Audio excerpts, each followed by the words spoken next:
de Dios. A los hijos del diablo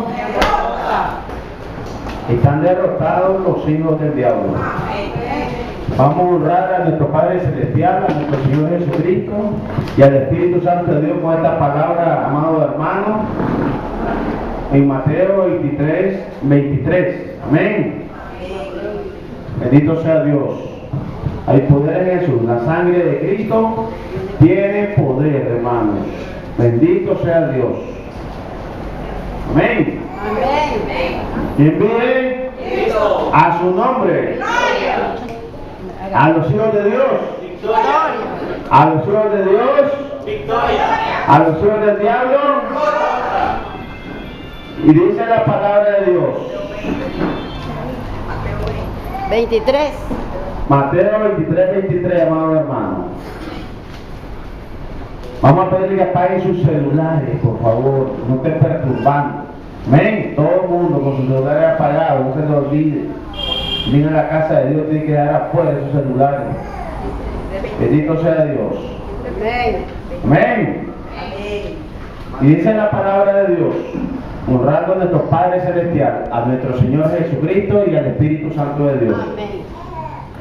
Ay de vosotros, escribas y fariseos, hipócritas, porque diezmáis la menta y el eneldo y el comino, y dejáis lo más importante de la ley, la justicia, la misericordia y la fe.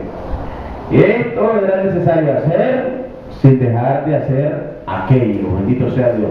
Podemos sentar, amado hermano.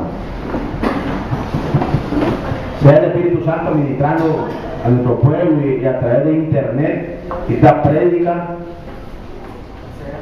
Esta parte del libro, la prédica hoy es parte del libro del diezmo.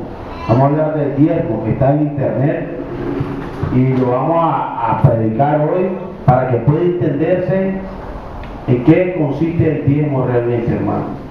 Nuestro pueblo desconoce lo que es el diezmo, el significado del diezmo. Iglesias, líderes se meten a muchos conflictos porque no tienen una idea clara, hermano, de lo que es el diezmo. Y esto que vamos a ir ministrando está en internet. Hay mucha gente que se ha metido a este artículo, podemos llamarlo, que tiene su base bíblica, y lo vamos a ir viendo, se ha metido a internet para saber en qué consiste el diezmo, porque no hay nada claro.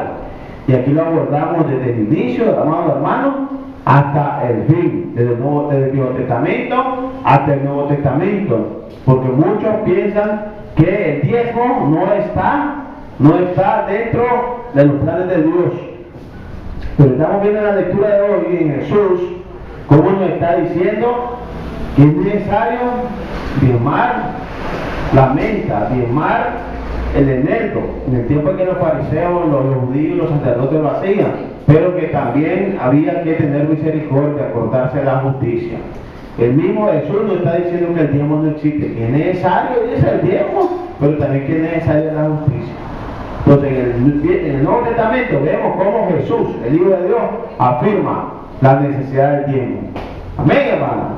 Y se lo vuelvo a leer para que quede claro de eso, para que empecemos a ministrar. Dice: ay de vosotros, queridos fariseos, hipócritas, porque diezmáis la menta y el eneldo y el comino, y dejáis lo más importante de la ley, la justicia, la misericordia y la fe. Amén.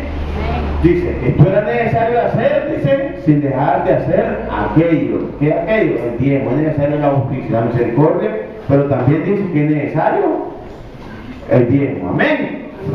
Porque si no hubiera el diezmo, hermano, ¿de qué viviría el pueblo de Dios? El pueblo de Dios que le sirve a Dios, a quien escogió.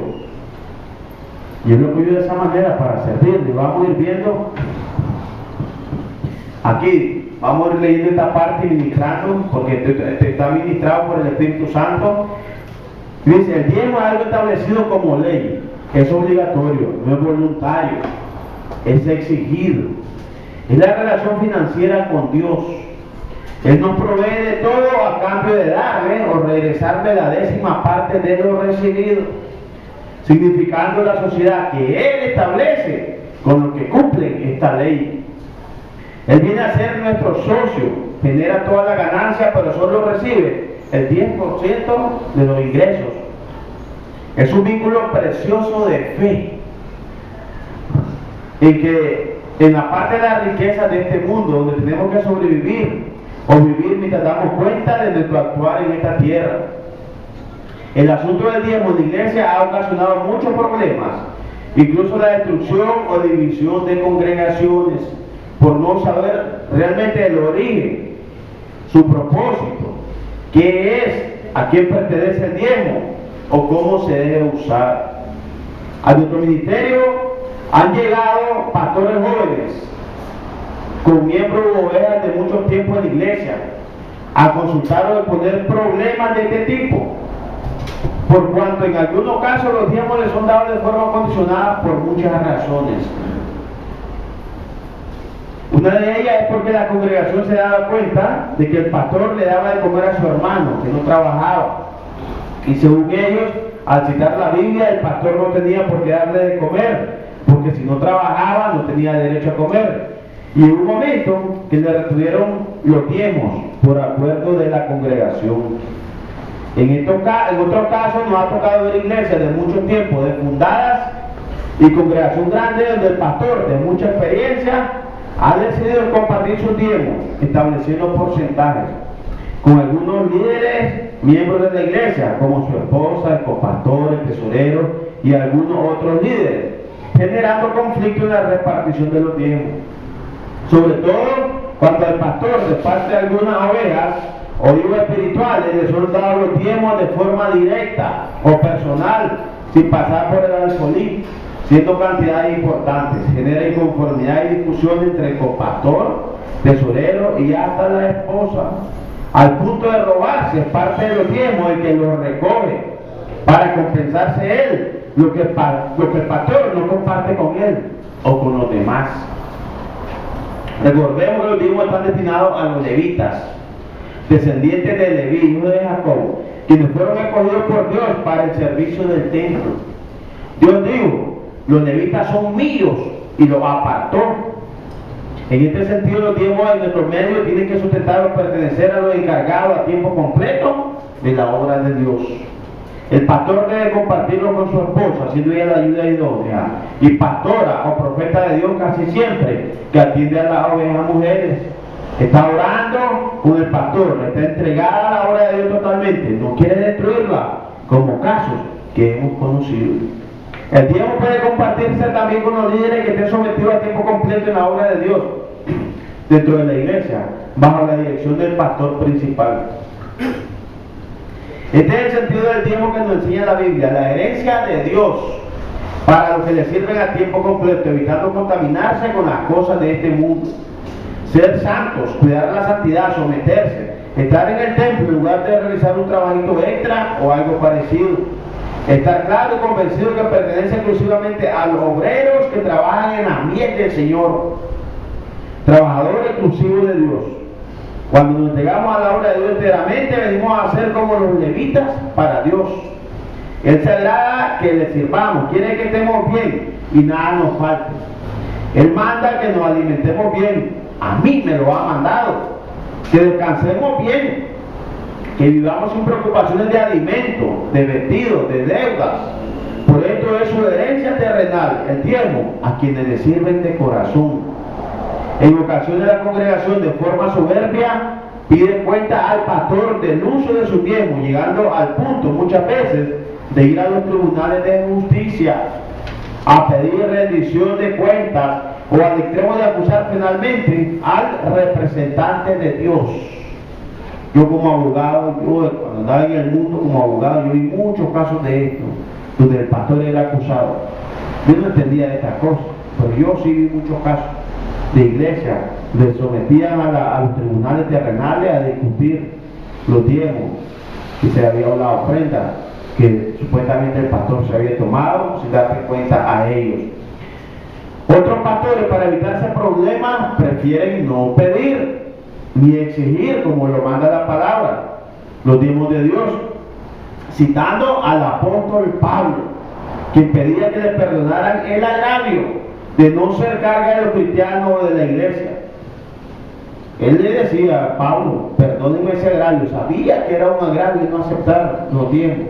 no aceptar. Más adelante sabemos que aceptaron una cosa, pero él decía que trabajaba para no aceptar los diezmos. Entonces mucha gente, muchos pastores piensan que así debe de ser. Sin embargo, no es así, porque él mismo reconoce que está agraviando a la iglesia, porque no es la ley de Dios.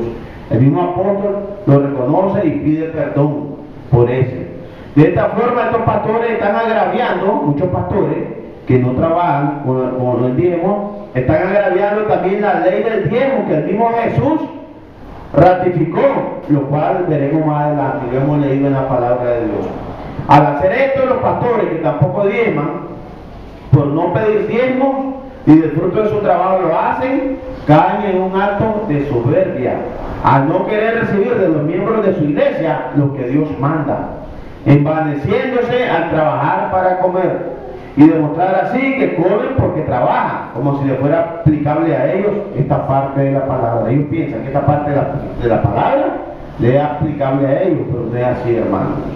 Los pastores que esto hacen dividen el tiempo de Dios entre su trabajo y el trabajo de Dios, entre la espiritualidad y el afán de obtener ganancias del trabajo propio para alimentarse él y su familia. Tienen fuerzas suficientes, físicas y espirituales, para trabajar y conducir la obra de la iglesia. No sé de dónde, pero sí lo sé, el origen de su vitalidad para hacer ambos trabajos, el de Dios y el del mundo. Porque es bastante desgastante el trabajo para Dios, hermano. Hay un desgaste espiritual y físico en la obra de Dios cuando se está sometido, amado hermano. Cuando quiere tener una comunión íntima con Dios, cuando quiere buscar su rostro y su poder, cuando quiere agradar al Altísimo, tiene, hermano, que entregar tu mayor tiempo, o todo tu tiempo, a Jehová de los ejércitos. Más cuando tiene al frente una congregación que necesita ser dirigida e instruida en el camino y los mandamientos de nuestro Dios. En esta búsqueda de Dios y su poder hay un gran desgaste espiritual que no da tiempo para dedicarse a trabajar. De lo contrario, se entra en una fatiga espiritual y física que el enemigo aprovecha de diferentes maneras para ocupar el cuerpo, porque se abren puertas de cansancio, de desánimo, de aburrimiento, etc. Máxime que los demonios están siempre robando energía. En este proceso de búsqueda de intimidad con Dios, de entrega, hay una lucha espiritual desgastante contra Satanás y sus demonios, no solo por causa de nosotros, sino también a causa de las almas que le arrebatamos de las manos a Satanás. Esa lucha es contra los demonios que pretenden esa alma. Para ellos, nosotros somos sus enemigos directos. Una vez que estamos orando por ellos en las diferentes áreas y los atacamos con furia, en las diferentes áreas, y los atacados con furia y odio de destrucción, somos nosotros. Los atacados con furia y odio de destrucción, cuando le estamos quitando la alma a Satanás y sus demonios, somos nosotros los que estamos orando por esa alma. El pastor, los líderes, todo aquel que interceda es atacado, hermano. Al pastor le corresponde orar, interceder, luchar, enfrentarse directamente por todas sus ovejas. Por tanto, será más atacado y su familia llevará una buena parte de esos ataques, a veces con resultados catastróficos para la vida del pastor si su familia no anda bien. Todos estos ataques con el fin de desanimar al pastor, de avergonzarlo. Pero si toda su confianza está puesta en Dios, nada lo tambaleará. No será removido, permanecerá como el monte de Sión. Ni los pecados de su esposa, ni los de sus hijos o hijas lo harán flaquear. A fin de cuentas, la salvación es individual. El siervo de Dios cansado no transmite la unción de Dios, no rinde como Dios quiere. Por tanto, las posibilidades de realizar milagros en nombre de Jesús se reducirán. Esto para algunos es difícil de entender, pero son revelaciones de Dios para este siervo. Cansados somos menos utilizados por Jehová. La misma palabra no es predicada con unción y no puede transmitir a gente que la necesita y que quiere creer, pero los demonios no la dejan. Y esa es la causa muchas veces de que el pueblo se retire de las iglesias. Además de esto, al guiar a la congregación a una vida espiritual sin diezmar, estaríamos llevándola a la maldición de sus finanzas y economía de su hogar. Maldiciones de pobreza y miseria estarán sobre ella, de problemas económicos, de gastos innecesarios, cayendo creyendo que gracias a Dios tienen que hacer un gasto que no hubiesen tenido que hacer si estuvieran al día con sus diezmos. Al igual que la misma maldición de Dios estaría sobre los pastores y líderes, por muy bien que estén económicamente o aparenten estarlo. Tienen que saber que su bendición económica no viene de Dios. Están siendo engañados por el mal. Si no están diezmando, por muy usados que sean por Jehová, y muy prósperos que parezcan. El pastor que está bien financieramente y tiene negocios y no necesita los diezmos para vivir, debe de recibirlos en un acto de obediencia y de humildad para no ser agravio ante Dios. Para no frenar